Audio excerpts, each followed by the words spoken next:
Welcome to Confessions of a Wife, Mom, and Realtor, the Raw podcast, all about the messy, true lives of working moms in real estate. In this podcast, we talk about the hilarious mishaps and successes that are pretty much guaranteed when it comes to selling real estate while managing a family. I'm your host, Nicole Ward, the boots on the ground toddler mom who swears like a sailor and fails extravagantly, all while running my own real estate business. So grab a juice box and that basket of clean laundry that still needs folded because we're going to jump right in.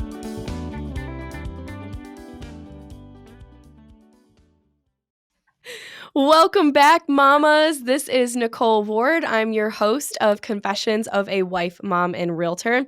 And today we have Amanda Talkington on our show. I'm so excited because she is the first person on this show who has babies, but they don't only have two legs. We're talking about our four-legged, furry friends, animal mom. Amanda, how are you? I'm good. How are you? I'm doing really, really good. I'm actually really excited that you're here because I think that there's a lot of back and forth between moms with, children with two legs and moms of furry animal children. Like, oh, that's not real. That's not a real responsibility. And people get that a lot. But I think, if you just had one cat and that's all you had and they fed themselves and went to the bathroom by themselves, that'd be different. But what you do is so unique and how you use it for your career is so unique. I'm really excited to dive into that. So tell us a little bit about when you got your real estate license and where you were in life, and then we'll dive into the rest of it. Okay, sounds good. So I got licensed in June of 2017. So what is that? Five and a half years. Yeah. Yeah. I actually just quit my serving job a year ago. So I worked at Grinders for 16 years. And I did things here and there, added on or in between or, whatever. But that was my main. And I'm a big, no change. Change is scary. Right. And so I couldn't let it go, even though. So I did real estate part-time right at the beginning because I couldn't let it go. Change financially, whatever. So comfort zone. Yeah, big time. But then friendly COVID hit and shut the restaurant down. That's right. They still did to-go orders, but that wasn't my wheelhouse. I was serving tables. So shut down, and that kind of forced me to go full-time, dive in deep with real estate. And then it just took off from there. So thank goodness you got your license in 2017 then before COVID, because you did have a little bit of time to establish who you were and get a little bit of experience before. So that's good. And I just did a lot of training and just, whatever. But then, so when the restaurants opened back up, I still went back and I was juggling both. And then I was so busy. I was literally, it was what am I doing here? Right. I love my girls at Grinders. We've been through everything together. That's another family, right? Yeah. But then I was this is stupid. I'm literally killing myself to go there and make $80, when I could be putting my energy and time into bigger, better things. But I love my Grinders fam. I still talk to them and visit, but that's in the past. I let it go. And now it's just full. I mean, I've just been growing every year since. So it's amazing. And not to knock our people who are servers, real estate for you, bigger, better, meaning investing your time in it and making more money. Right. But we love our servers, and thank you so much for what you do. And Grinders food is good too. I like Grinders food. I used to get so mad when people would be like, are you going to get a real job? I'm this is a real job. I mean, servers work harder than they are on their feet all the time. It is ridiculous. It's like being a mom. I mean, you are just constantly running around like a chicken with your head cut off and, working like crazy. So, okay, cool. Yes. So you did that. You just let that go. You're into real estate full time now. So tell me a little bit about your other life. What do you do in the animal world? Yes. So this was kind of 5-ish years ago that, I've always been an animal lover. My dad and I would pick up animals off the side of the road, all that. So you were one of those. Wanted to be a veterinarian, blah, blah, blah, and then, So like 5-ish years ago, I had a friend that I met at the Humane Society. I started volunteering there, walking dogs. And I met a friend there. She was running a rescue, asked me to be on the board. I did that for a little bit. My mission kind of was a conflict with the owner of this rescue slash boarding facility. So I left. Gotcha. Just wasn't working out, wasn't clicking. Right. Well, then a good friend of mine was starting her own rescue and asked me to come along and, start it up and everything with her. So it's called Impossible Mutts. Impossible Mutts. Yeah. So Love it. PAW's in there for Paws. Right, of course. And I was actually just thinking about this before we started this. I think we're going into 3 years in July, I think, but everything just runs together anymore. But anyways. Right. So I love all animals, but I was more of a dog. Like dogs were, that's what I wanted to focus on. Somehow in the last 3 years, I've become the cat coordinator, and I've just been like, the cats and kittens are where my heart is even more now. So it's just weird how things change, because dogs, like I said, I love all animals, but dogs are have been my go-to, but now it's cats and kittens. So I'm the cat coordinator, and I run everything with the cats. Okay. So it's a full-time job. I just started joking about this the other day, because I have people adopting these cats and kittens, and they think that that's my job. They think that that's what I do full time. Right. They don't know anything else you do, because you're constantly online and on Facebook saying, I need to adopt this animal out. Somebody help me. Spay your cats.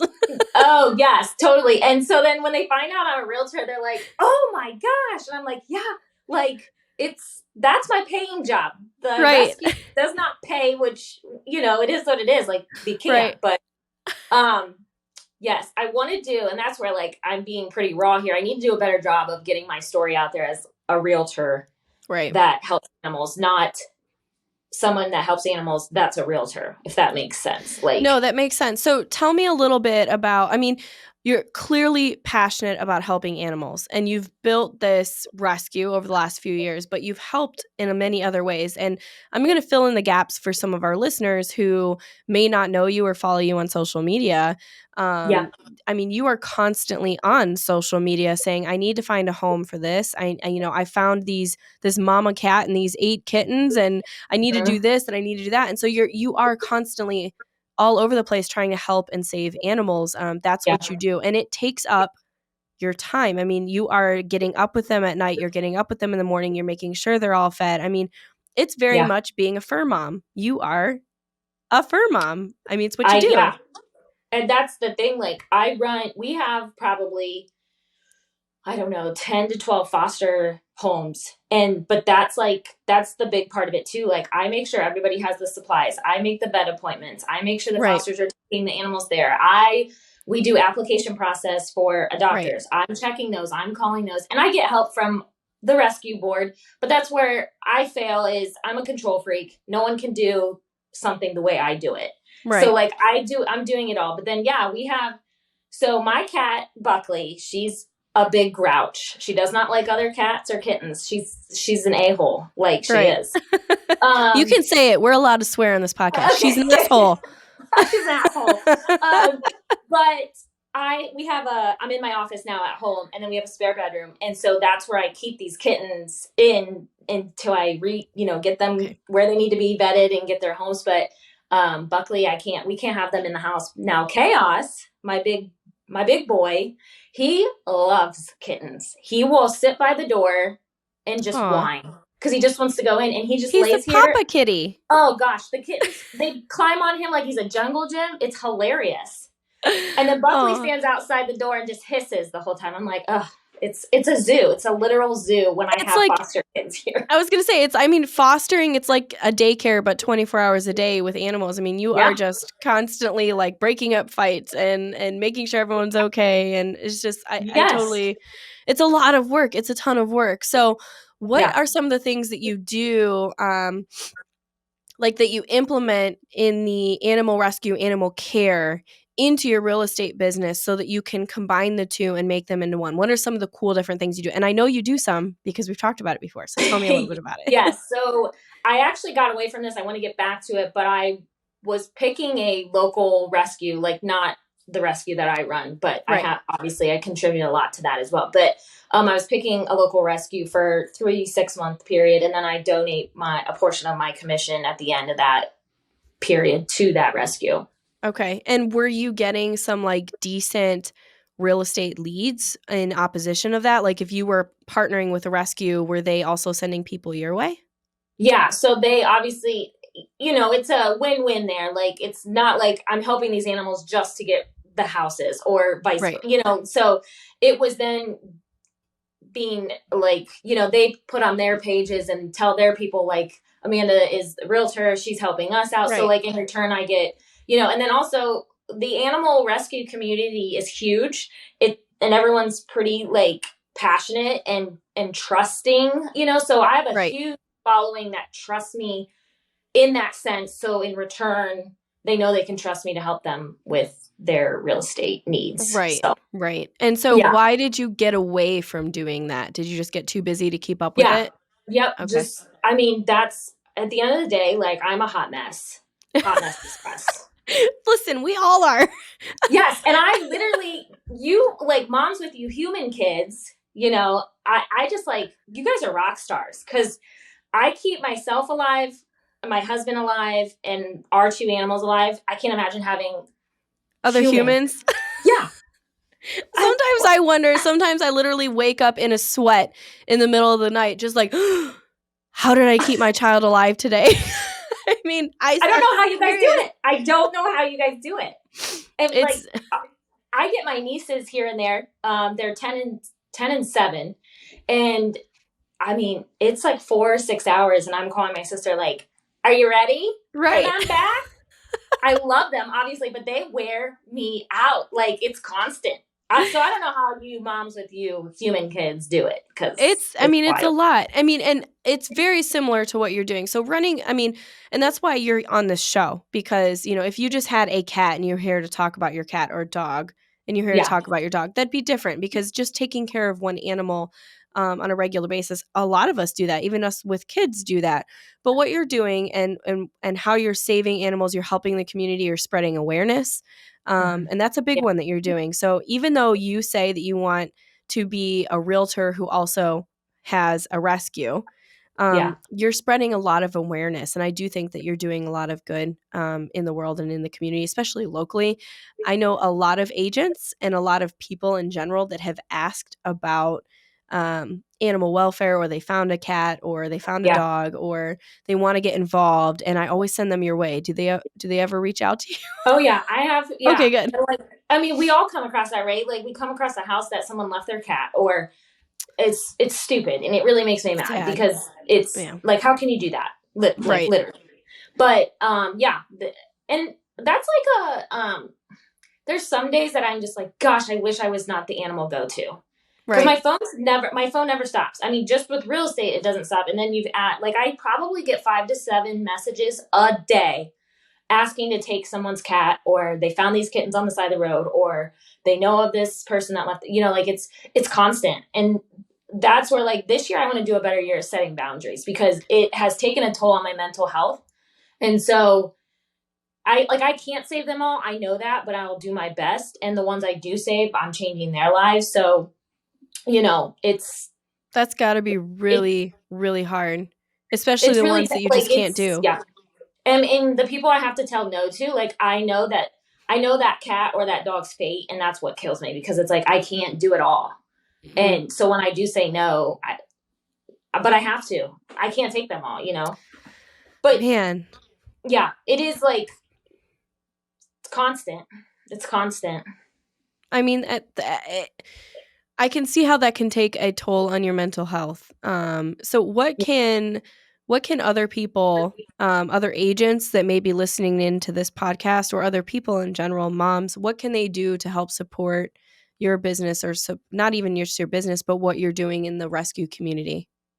The biggest thing is like if you come across an animal that needs help, like, and I'm not saying everyone does this, but they just put that problem that they've come across onto me, and then just expect me to figure everything out from money. Like, we run on donations. We don't have a money tree constantly to pick Right. from. You know what I mean? So Yes. it costs around like 120 to 180 per cat to get fully vetted. And we don't, with the rescue, like, when you hear like legit rescue, that's because we get them fixed, vaccinated, microchipped, tested, like the whole 9 yards. Like, they're ready to go. Like, they don't need any more vetting. So sorry, I'm like going off a tangent here, but the biggest thing is, if you have a problem and you're coming to me or somebody in the rescue world, either offer to help with donations, and that can even just be 25, $50. Like, it doesn't have to be 200, 500, Right. whatever. Or offer to foster. Like, if you find something that needs help, like, hey, I can stick this cat in my spare bedroom until you can find a permanent home for him or her, Right. you know. The biggest thing is tell everybody you know, tell everyone you come across, they need to spay and neuter. That is why we are where we are. Yes. Because people don't spay and neuter their animals, and they either let their cat roam the streets, and then they're getting, you know. I get it. And it comes down to two primary things in my mind is the cost of spaying and neutering tends to be high. Now, though, I know there's low-cost clinics, which is fantastic. But the second part of that is, if you can't afford even a low-cost clinic, you shouldn't be getting an animal in the first place. Don't get an animal if you can't afford to take care of your animal. Now, preaching to the choir here, people are going to do it anyway. So my suggestion would be, I guess, to go off of what you're saying, is find a low-cost clinic nearby, get your animal spayed or neutered, and move on from there. That's the best way that you can help in any situation, is to help your own animal 100%. Yeah. Or reach out to, like, we as the rescue are more than willing to help somebody that cannot afford that. Because if you're reaching out to me for help to get your animal fixed, you're my favorite person. Right. Because, like, you're trying to do it, you just financially cannot. Like, we will help you. We will, like, that's all I need to, you see, I post all the time, and I feel bad doing that, asking for money, but like, I can only do so much with what we have. So, like, everyone, again, like, I have a lot of people, and I wish I could, like, give everybody a hug and kiss that donates, because they don't realize how much that helps. Even $5. Like, if ever, you know what I mean? If I have 100 people that donate, like, I can pay for that person to get their animal fixed in no time. So how does your husband feel about I'm not trying to, like, start an issue. I'm no, genuinely curious. Like, you obviously invest a lot of your own money as well as your own time into what you're doing. So how does your husband feel about this, and how has it affected your home life along with running these businesses? He is he's so funny, because he does love animals. Obviously, he does not have the passion I have, but he supports what I do. He will say, Amanda, I think you're taking on, because I cry every time my fosters leave, because I get attached. I mean, how can he not? I get it. I get it. I literally cry every time. And like, after the like fifth time, he goes, babe. And I'm like, yeah, you know, and he's like, maybe this isn't what you should be doing. And I just start laughing, because like, he cares like enough to be like, like, you're crying all the time, you know. But at one point, I literally had every room in this house filled with kittens. Like, every door was closed, and he's like, Amanda. And I'm like, I know it's getting a little crazy. And I'm like, I promise those two are leaving Friday. Those three are leaving Saturday. He's like, all right. But his biggest thing is the smell of litter box. I mean, that gets overwhelming. But he's a little bit of a clean freak. So when things start to get a little out of hand, and there's food and litter everywhere and fur balls everywhere, he at the end of the day supports me 100%. Yeah. And I know he tells people like about, you know, what I do, and he's very proud of me with real estate as well. In general. So, you know, real quick, and we don't have a whole lot of time left on this show, but I do want to ask you, you know, your business has obviously grown over the years, and since COVID and since going full time, you've really, really grown quite a bit. So what's the average number of transactions that you're doing? Like last year, how many transactions did you do? I did 34 last year. 34 transactions on your own. I mean, you are 6-figure income producing agent, and you're doing this other rescue and business full time. Yes. That's quite a bit. I mean, that's amazing. So kudos to you for doing everything that you're doing and Thank maintaining a you. healthy marriage. I hope it's a healthy marriage. Is it a I healthy mean, marriage? yeah, it is. We We can be actually real. celebrate. Okay. We celebrate our 10-year anniversary in June. So, Oh, yes, and we've been together 17 years. So, it's amazing. it's all a wild ride with It is. marriages. So we have our times, ups and downs, but at the end of the day, we love each other. So, Well, good. So, I mean, yeah. you have so much going on for you. You're doing all these different things. I appreciate you coming on the show. And I do have to ask the last question that I ask everybody that comes on this show.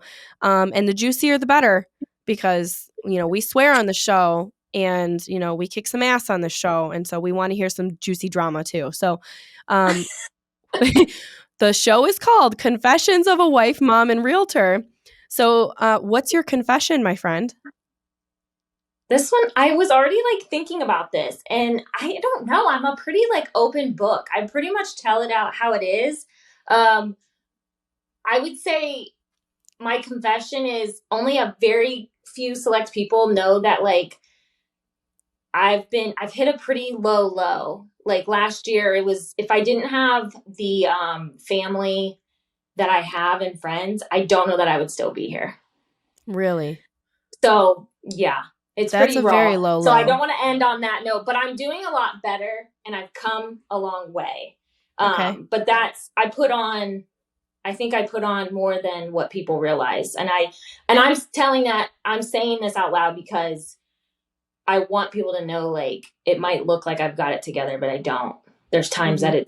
that like I just said, I've hit a low. Right. So that's my confession. But in return, things are good Things are now. good now. People can help Therapy. support you and your Yes. business by not only their friendship locally as agents and support of what you do in the animal world, but also spreading the word about animal care and spaying and Yes. neutering. And if people want to get in touch with you, which Mhm. I don't know if you want to give out all that information or not, but if No, if they it's would okay. like to get in touch with you, what's the best way for them to get in contact with you? Probably texting. Okay. And they can find you. Do you have a website or what's your social handle that they can find you and your I'm information? just, if you type in my name, my business thing comes up. Can I say my phone number now? Heck yeah. Go ahead, girl. Put it out in the Yeah. universe. It's just 330-936-4046. Okay. And I will put that in the show notes, you guys. So go ahead and just click below. It'll take you to the webpage and give you all the access to reach out to Amanda. So thank you so much for being on the show today. Thank you Um, for having me. It's amazing, and I really appreciate your confession. That was a tough one, Yes. and we've gotten real deep in the show with some. And if you've listened to it, I mean, there are Yes. some deep seated Yep. things that. But you But know it's what? good to get out It's there. good. And you know what the amazing thing is that every single woman that comes on this show is clearly has had or is currently struggling with something big. And if Hmm. that says anything, that we all need to just come together more often and be a better community of supporters for each Yeah. other. Like, don't be the type of woman that tears other women down because they're selling more real estate than you. Be the I woman can't that comes stand it. up and straightens their Yeah. crown when it's crooked, right? Exactly. Yep. Be So, that person. Don't be the other person. right, be that person. Yes. All right. Thank you, Amanda, so much Thank for you coming so on the much. show. And stay tuned, everybody, for next week's episode. It's going to be awesome. Hey, mamas. Thanks for tuning in to Confessions of a Wife, Mom, and Realtor. If you liked today's confession, make sure you subscribe to hear more juicy stories from other realtor moms like you. See you next week.